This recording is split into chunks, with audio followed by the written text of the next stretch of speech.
નમસ્કાર મિત્રો, વાર્તા સાંભળવા માટે આવ્યા છો? ચાલો વાર્તાની શરૂઆત કરી। મિત્રો, મારું નામ ભીમ છે।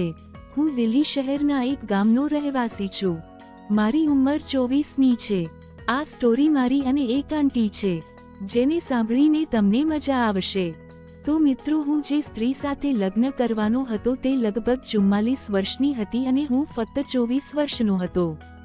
તેની સાથે લગ્ન કરવાનો મારો એકમાત્ર હેતુ એ હતો કે તેને તેના જીવનમાં એક સાથીની જરૂર હતી અને મને પૈસાની જરૂર હતી। તે પોતાનું જીવન જીવવા માંગતી હતી અને હું ફક્ત મારું જીવન પસાર કરી રહ્યો હતો। તેથી મારે 44 વર્ષની મહિલા સાથે લગ્ન કરવા પડ્યા। પછી મને ખબર પડી કે તે મારી ગર્લફ્રેન્ડની માતા છે। પછી મેં વિચાર્યું કે મારા જીવનમાં આ જ લખેલું છે, તેથી મેં તે બંને સાથે રમવાનું શરૂ કર્યું। તો મિત્રો, આ વાર્તા એક નાના ગામમાં શરૂ થાય છે જ્યાં હું અને મારો સહપરિવાર રહેતા હતા। મારા પિતાજી એક મજૂર હતા જે જમીનદારના ખેતરમાં કામ કરતા હતા। મારી માતા બીજા લોકોના ઘરે જઈને ભોજન બનાવતી હતી। હું મારા પરિવારનું ગુજરાન ચલાવવા માટે સક્ષમ બન્યો, પણ મને સારી નોકરી મળી શકી નહીં। બેરોજગારીના દરમિયાન મેં ખૂબ સંઘર્ષ કર્યો હતો અને આખરે મને નોકરી મળી ગઈ, પરંતુ પગાર એટલો ઓછો હતો કે હું મારા ઘરના ખર્ચાઓ પણ યોગ્ય રીતે ચલાવી શકતો ન હતો।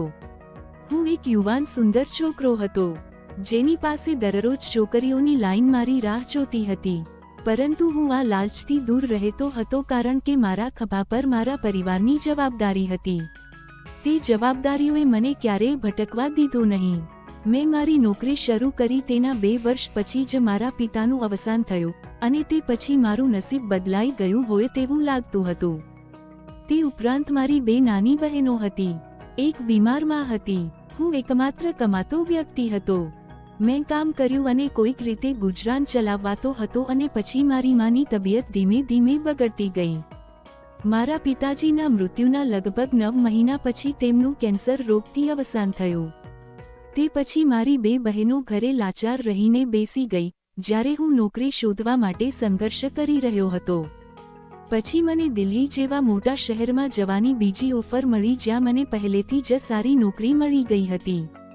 કંઈ પણ વિચાર્યા વગર મેં ત્યાં જઈને પ્રયાસ કર્યો અને મારી ત્યાં પસંદગી થઈ ગઈ। ત્યારબાદ મને થોડી રાહત થઈ કારણ કે હું મારા જીવનમાં ક્યારેય એટલા પૈસા કમાઈ શક્યો નથી જેથી હું મારી 2 મોટી બહેનોના લગ્ન આટલા ધામધૂમથી કરી શકું। પરંતુ તેમ છતાં મેં હાર ન માની। કોઈક રીતે મેં ગમે તેમ કરીને લોન લઈને થોડા પૈસા ભેગા કર્યા, જેથી હું આખી જિંદગી તેમનું વ્યાજ ચૂકવી શકું અને થોડા સમયમાં મારી બંને બહેનોના લગ્ન કરાવી શકું, તેમને તેમના સાસરિયાના ઘરે મોકલી શકું। જ્યારે હું એક દુકાનમાંથી મારી બહેનો માટે ઘરેણાં ખરીદવા જઈ રહ્યો હતો, ત્યારે કેટલાક તત્વોએ મારી પાસેથી મારી પૈસાની થેલી છીનવી લીધી અને મારી લોનની અડધાથી વધુ રકમ લઈ લીધી। તે પછી એવું લાગ્યું કે મારો આત્મા ધ્રુજી ગયો છે, મારા શ્વાસ ભારે થઈ ગયા છે અને મેં વિચાર્યું કે મારે ક્યાંક મરી જવું જોઈએ કારણ કે મારી પાસે બીજો કોઈ વિકલ્પ નહોતો। મેં મારી દીદીના લગ્ન ધામધૂમથી કરાવવા માટે પૈસા લીધા હતા। હવે તે પણ મારા હાથમાંથી ચાલ્યા ગયા હતા અને તે પછી મને ખબર નહોતી કે ક્યાં જવું। પછી અચાનક એક મહિલા જે લગભગ 44 વર્ષની હતી, મારી પાસે આવી અને મને પૂછ્યું કે શું થયું છે, તું ચિંતા કેમ કરે છે? પછી મેં તેને મારી આખી વાત કહી, મેં કેવી રીતે પૈસા ભેગા કર્યા હતા અને તે નકરા તત્વોએ મારી પાસેથી તે છીનવી લીધા। પછી તે મહિલાએ મને કહ્યું કે તારે મારી સાથે લગ્ન કરવા જોઈએ, પણ હું તૈયાર નહોતો। પછી તેણે જે કહ્યું તે સાંભળ્યા પછી મારી પાસે બીજો કોઈ વિકલ્પ નહોતો કારણ કે તેણે મને પૈસાની લાલચ આપી હતી। હું તમારી બહેનોના ભવ્ય લગ્નનું આયોજન કરી શકું છું, પણ તમારે પહેલા મારી સાથે લગ્ન કરવા પડશે। પછી કંઈ પણ વિચાર્યા વિના મેં તેને હા પાડી અને મારા બધા દેવા ચૂકવી દીધા। પછી મેં મારી બંને બહેનોના લગ્ન ખૂબ જ ધામધૂમથી કરાવ્યા। થોડા સમય પછી મને ખબર પડી કે જે સ્ત્રીની સુંદરતાથી હું મોહિત થઈ ગયો હતો તેણે પ્લાસ્ટિક સર્જરી કરાવીને પોતાનું શરીર અને ચહેરો બદલી નાખ્યો હતો। તે લગભગ 44 વર્ષની હતી અને તે એક વૃદ્ધ મહિલા હતી, પણ તેણે પોતાની જાતને એવી રીતે જાળવી રાખી કે કોઈપણ યુવાન છોકરો તેના પ્રેમમાં પડી જાય। મેં તેની સાથે લગ્ન કરવા માટે હા પાડી કે તરત જ તેણે મને તેના પરિવાર અને સંબંધીઓ સાથે પરિચય કરાવ્યો। બધું બરાબર ચાલી રહ્યું હતું, તેથી હું ખૂબ ખુશ હતો। મને લાગ્યું કે મેં જીત મેળવી લીધી છે. આટલી સુંદર સ્ત્રી મારા પ્રેમમાં પડી ગઈ હતી અને હું મારી જાતને ખૂબ જ ભાગ્યશાળી માનું છું કે ભગવાને અત્યાર સુધી મારા ભાગ્યમાં દુઃખ લખ્યું છે. હવે તેણે મને અપાર ખુશી આપી છે. મારી બંને મોટી બહેનોના લગ્ન થઈ ગયા હતા અને હું પણ એક મોટા ઘર પર રાજ કરવાનો હતો. પણ એક દિવસ મને ખબર પડી કે તેને દીકરી છે જેના હજુ લગ્ન થયા નથી. તે પહેલા તેની માતા ફરીથી લગ્ન કરવા માંગે છે કારણ કે તે તેની માતા હતી. જ્યારે તે છોકરી તેના ઘરે આવી અને જ્યારે મેં તેને જોઈ ત્યારે મને શ્વાસ લેવામાં તકલીફ થઈ અને મારું બ્લડ પ્રેશર વધી ગયું.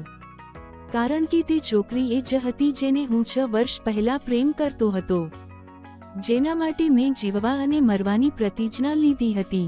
મેં તે છોકરીને કહ્યું હતું કે મારી બંને બહેનોના લગ્ન કર્યા પછી હું તમારા ઘરે આવીશ.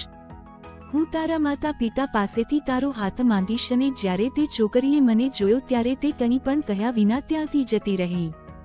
પણ હું શું કરી શકું જે રીતે તેણે મારું જીવન બરબાદ કર્યું હતું. હું ન ઈચ્છતો હોવા છતાં મેં લગભગ મહિના પછી તે સ્ત્રી સાથે લગ્ન કર્યા અને હવે મારી ગર્લફ્રેન્ડ સીમા મારી પુત્રી બની ગઈ હતી. હું સમજી શકતો ન હતો કે મારે તેને મારી પુત્રીનો દરજ્જો આપવો જોઈએ કે નહીં, કારણ કે મારી પાસે તેના માટે બીજી પણ કેટલીક ઈચ્છાઓ હતી.